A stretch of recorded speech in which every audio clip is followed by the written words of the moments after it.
part of the group 4, and I will be discussing the general guidelines in grading EC test. So what are the general guidelines in grading in EC test? So first, let me define what is essay. So essay essay when it comes to grading test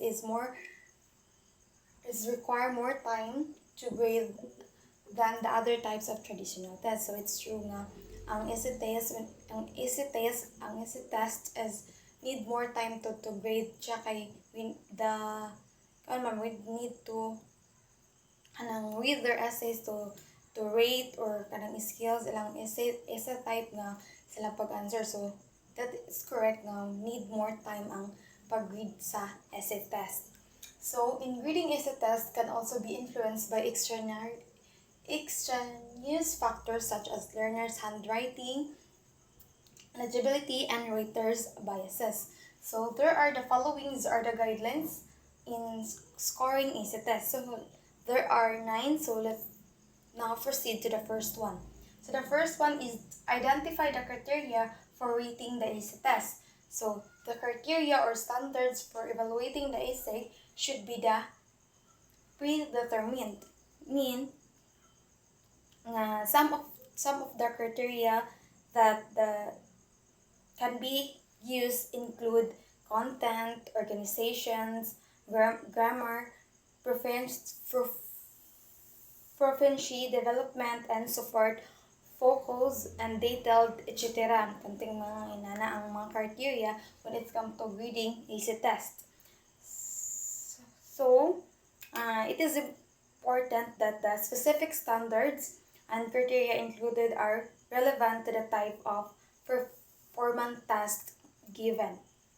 So that's the first one. So now let's proceed to the second one, which is determine the types of rubric used. So there are two basic types of rubrics nga used when it comes to grading a EC test. So the first is the holistic and the second one is analytical scoring system. So those are the two rubrics nga itong i-base when it comes to grading system na ang duha ka two rubrics when it holistic and analytical. So what does that mean, the holistic and analytical? So the holistic is requires evaluating the essay and taking into considerations all the criteria. So, ang holistic is only a single score is given based on the overall judgment of the learner's rating composition. So, holistic is a rubrics viewed to be more convenient for the teachers. So, it requires less area or aspect of rating to evaluate. So, however, it does not provide specific feedback on what course, topic, or content or criteria that the students are weak at the need to improve on.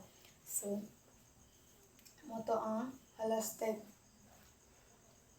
So, ang analytical naman is required that the essay is evaluated based on each of the criteria. So, it provides useful feedback on learners' strengths and weaknesses for each course, content, or criterion. So, the difference between the two of them is ang holistic rubric is di siya direct nga give of feedback sa students sa ilang essay, while ang analytical naman is directly giving feedback for their weaknesses and strength for their essay writing. So, that's the two rubrics that we use when it's come to grading an AC test. So the third one is, or should I say, let's proceed to the third one, which is prepare the rubrics. So in developing rubrics, the skills and the competences related to essay writing should first be identified. So there are skills and competences represents the criteria. So then performs, benchmark, and point values are determined. So performance marks can be numerical categories, but the most frequently used are the descriptors with corresponding rating scales. So naani ka nang murag box nga dira na mo criteria or kanang mga rubrics na gina-prepare, dira na naka-include ng mga points, values sa mga sa criteria, then dira nakabutang ang mga needs improvement, satisfactory, good, exemplary, mga na. Then muna ang mga sample performance nga gitawag nato og benchmark, kana mga beginning, need pag-developing, accomplishment, or exceptional. Napay mga novice, apprentice, proficient, distinguished, inadequate, developing, proficient, og skilled. So, pero nakabutang na siya sa table nga mo na ang makita dito sa kanang mga rubrics na gina-prepare mo na dito ng mga needs improvement, mga satisfactory, mga like mga feedback or comments. So, the fourth one is evaluate essay anonymously. So, checking essay should be done anonymously. So, it is important that the rater does not identify whose paper or he or she is rating. So, when it comes to grading an essay test is need daw i-evaluate essay anonymously. Dapat daw i-check kag usa ka essay ang readers daw ana dili maka-identify dili dapat i-identify kinsa na nga paper nga ihanggi gina-rate. So mao na ang fourth one. Then the fifth one is the score one essay questions at a time. So this is to ensure that the same thinking and standards are applied for all learners in the class. So the reader should try to avoid any distraction or interruptions when evaluating the same item. So murag diri is need ka ng focus when it comes to reading an essay test. So score one essay questions at a time. So the sixth one is be conscious of own biases when evaluating a paper. So this is kanang the rate should not be affected by learners' handwriting or writing style, length of responses, and others factors. So he or she should stick to the criteria included in the rubrics when evaluating the essay. So with this,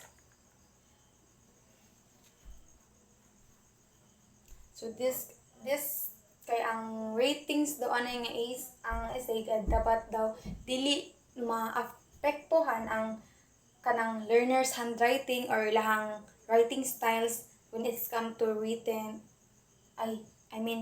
the essay test. Dapat daw should not be affected.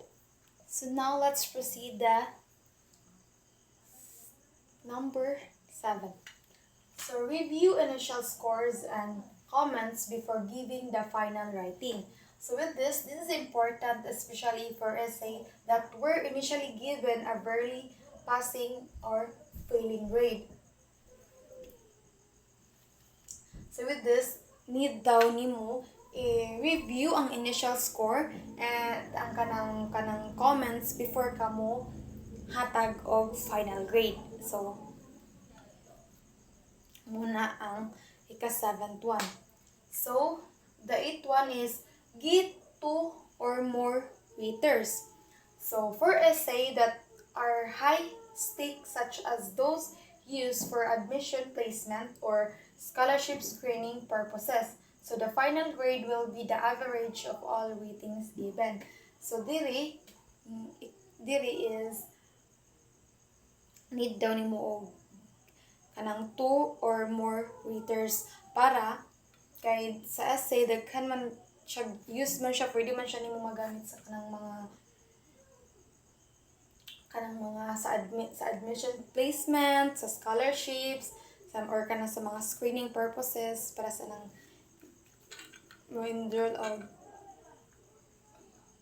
sa mga screening ba basta So let's now move on to the ninth one, or the last one. So, which is write comments. So it is next to the learner's responses to provide feedback on how well one has performed in the AC test.